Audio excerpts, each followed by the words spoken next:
I'd like to thank Escher and Almer for inviting me here to give this presentation today. I'm going to be talking to you about the contribution of sperm to fertilization and asking, are they more than just a simple DNA carrier? I'll start by saying I have no conflict of interest to declare with regards to the content of the presentation. In my presentation, I'm hoping to talk to you a bit about whether we actually only care about fertilization, what sperm face in the female tract, a bit more about sperm DNA and its quality, and key factors beyond the sperm DNA before coming to some conclusions. So let me start by saying I don't think sperm are about fertilization. It's not fertilization that people who want to know about sperm care about. It's not embryo grade. It's not biochemical pregnancy, and it's not fetal heartbeat. When people talk about sperm and diagnostics and what sperm do, we're looking about healthy live birth. And so actually, I'm not so interested in do sperm just deliver DNA. I'm interested in what does sperm do to cause a healthy live birth. And that's what I'm really going to focus us on in this presentation. So in the body, we know that millions of sperm get reduced to maybe 20 at the site of fertilization at the top of the fallopian tube. So this is a huge attrition in numbers. Each of us have probably more chance of being a saint in the Catholic Church than we do if we were a sperm in that fertilizing ejaculate of being the one that fertilizes an egg.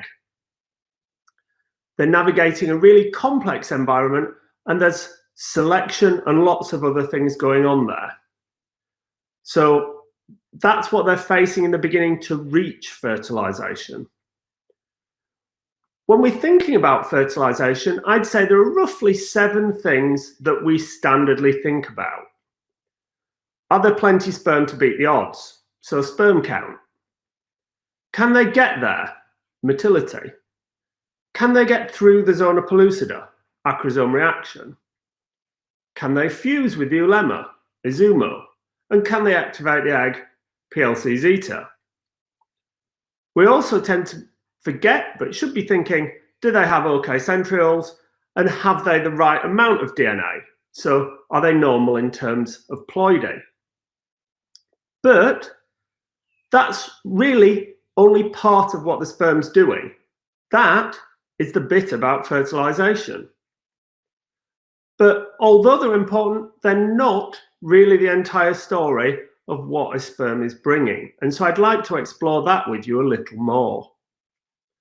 Now, before we go a lot further, I'd like to say, to get a healthy sperm, then certainly diet may help. And so one of the things that every man can do before you're even thinking about which sperm or what does a sperm bring is certainly improve his diet.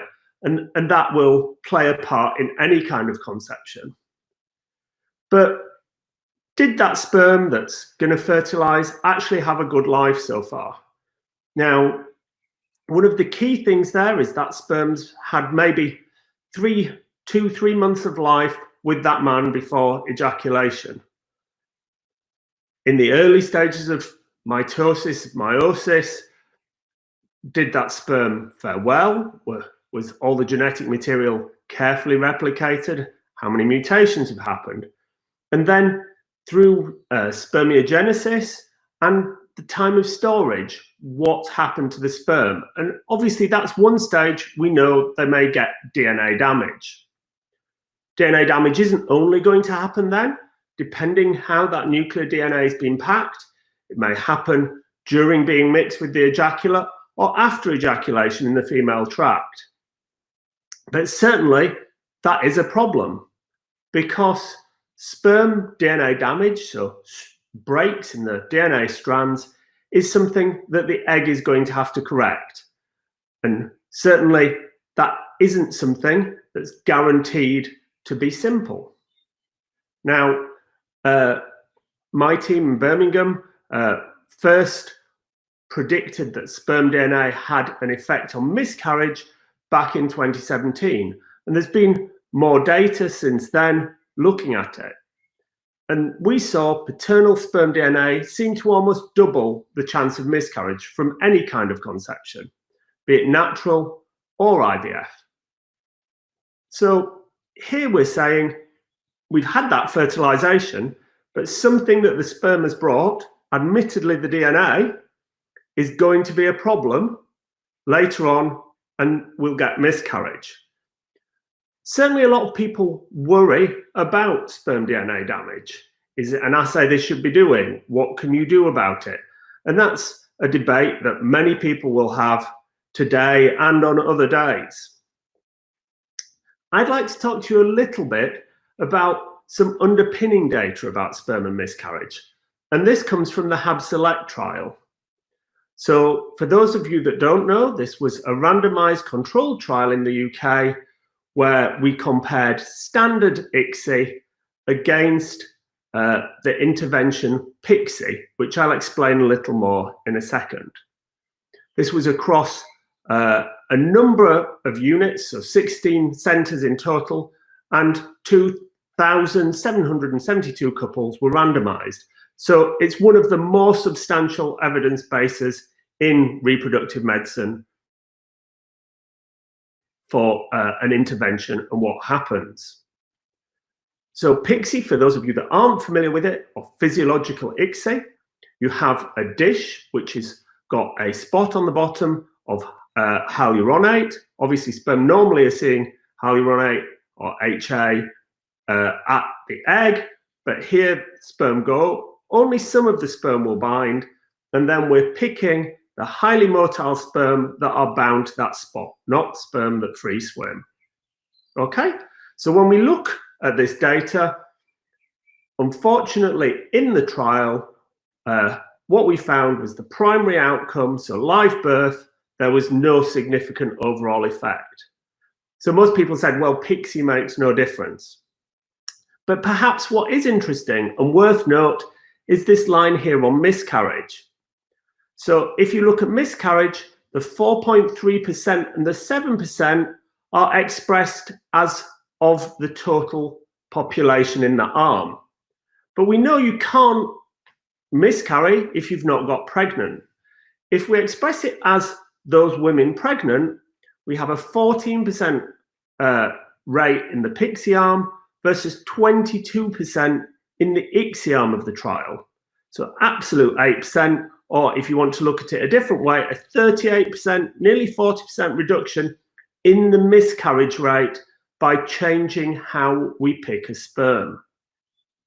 Now, that's incredible. It's the first piece of evidence I'm aware of from some substantial trial like this, where just changing the way that a sperm is selected, when embryologists anyway pick a sperm that looks good, has changed something like miscarriage.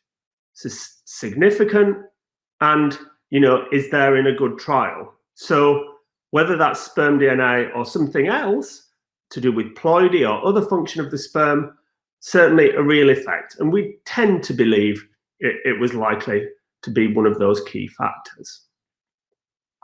Now, we know that live birth and conversely miscarriage change with age. So the live birth rate goes down as ladies go from their mid-30s to their 40s, and the miscarriage rate goes up. And conventionally, that's been thought of as aneuploidy caused by the egg. So we see increased aneuploidy if we're doing pre-implantation genetic testing for aneuploidy, and it's usually been attributed to a decline in oocyte quality and therefore labeled as a female problem. I'd now like to show you a little bit of data as yet unpublished from the HAB-SELECT trial, where we've looked at this in more detail. And what we see in this data is shown here. So the analysis is slightly complex, but the individuals in the trial have been calculated with a probability of miscarriage based on the data. And in that model, what we can see is that as the lady goes beyond 35, the probability of miscarriage is held at a similar rate if we're doing PIXI.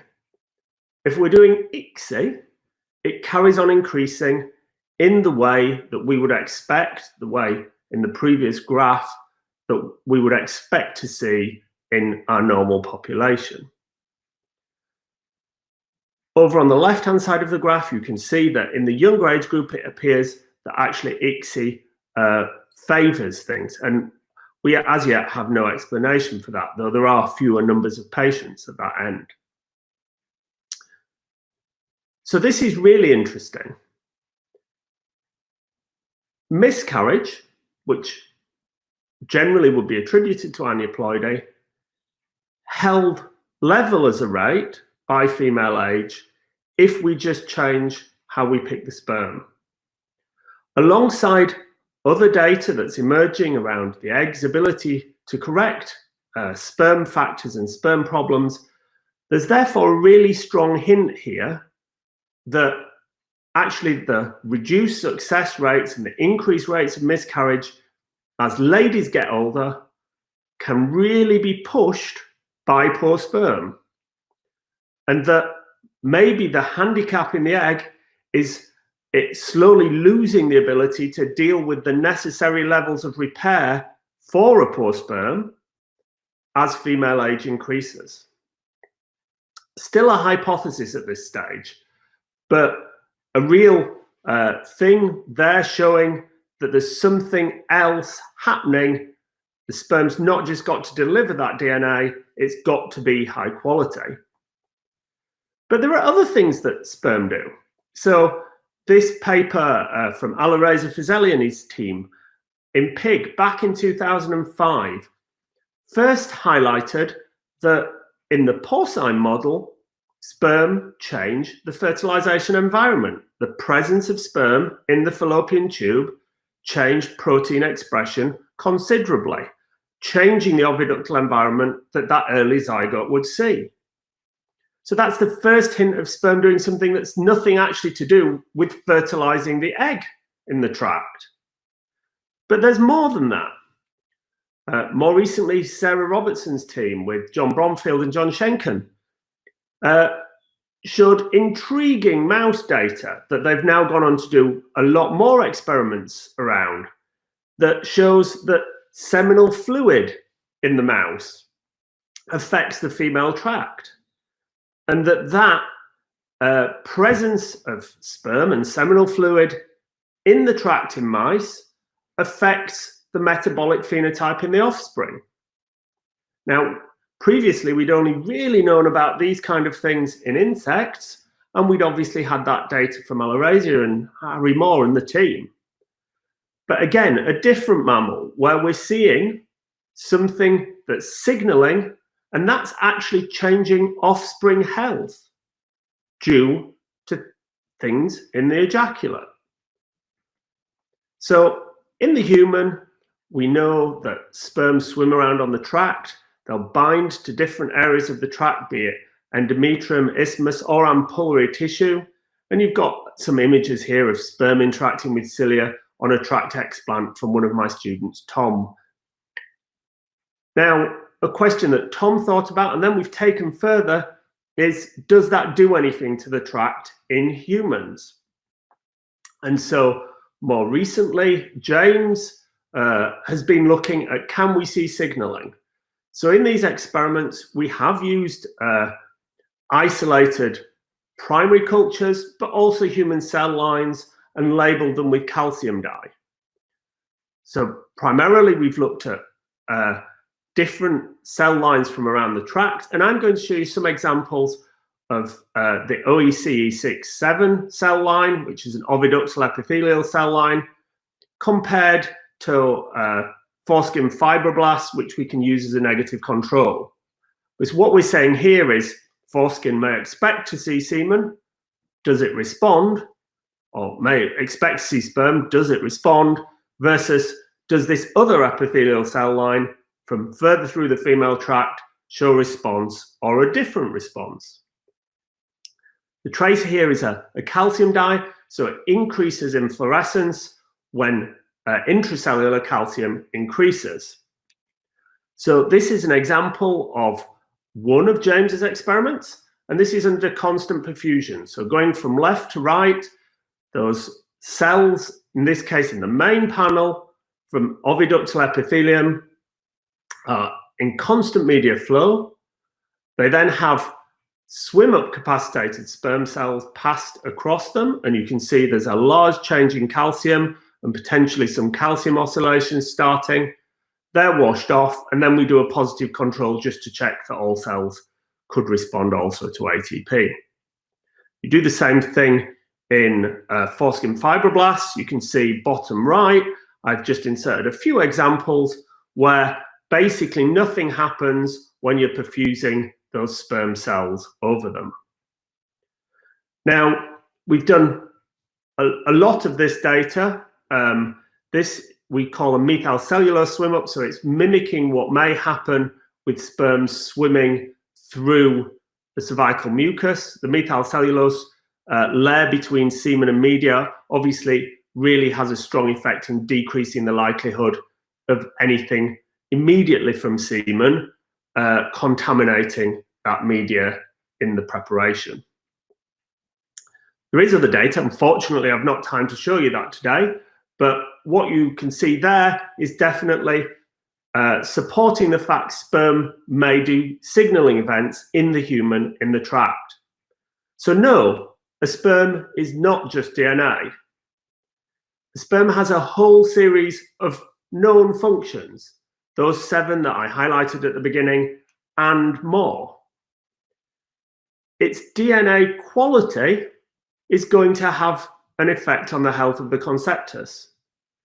And it's known from things like paternal smoking, where we see increases in DNA fragmentation and increases in childhood leukemia, that it may be that it links through to other effects later in a child's life.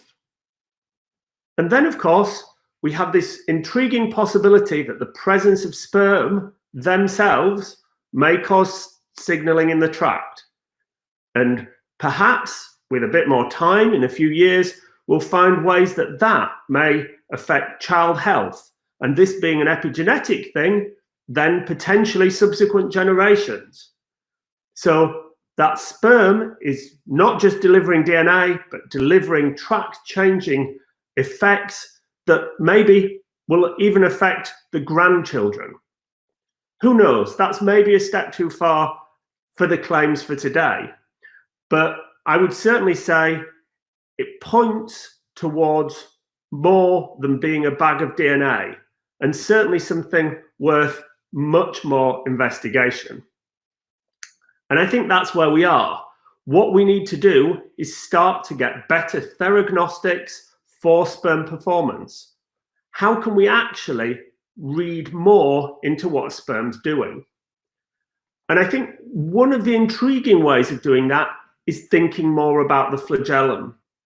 So I've highlighted here a paper from our team in Birmingham where we've launched some software. If you go to the site flagellacapture.com, you can download the FAST software for free. Please get in touch and talk to us about it. But this is a totally different way of using a computer to analyze what a sperm does. Traditionally, CACCER has looked at how the head moves, but how the head moves doesn't tell you so much. Understanding viscosity and how the tail moves is not just telling you something about, oh, this sperm can swim. It's telling you something about the metabolic capacity and the signaling capacity of that cell. Those will play on to things like DNA damage and other abilities in intricate ways that we as yet don't understand. But certainly beginning to read out the flagellum as a thing that's telling us true detail is something we need to exploit in the coming few years. I'd like to thank you very much for listening to my talk today. I'm always happy to take questions or have people email us and get in touch. I'd like also to highlight all the people on this slide and the names. We've got a substantial team over the years who've all contributed to our findings in this work. Thank you.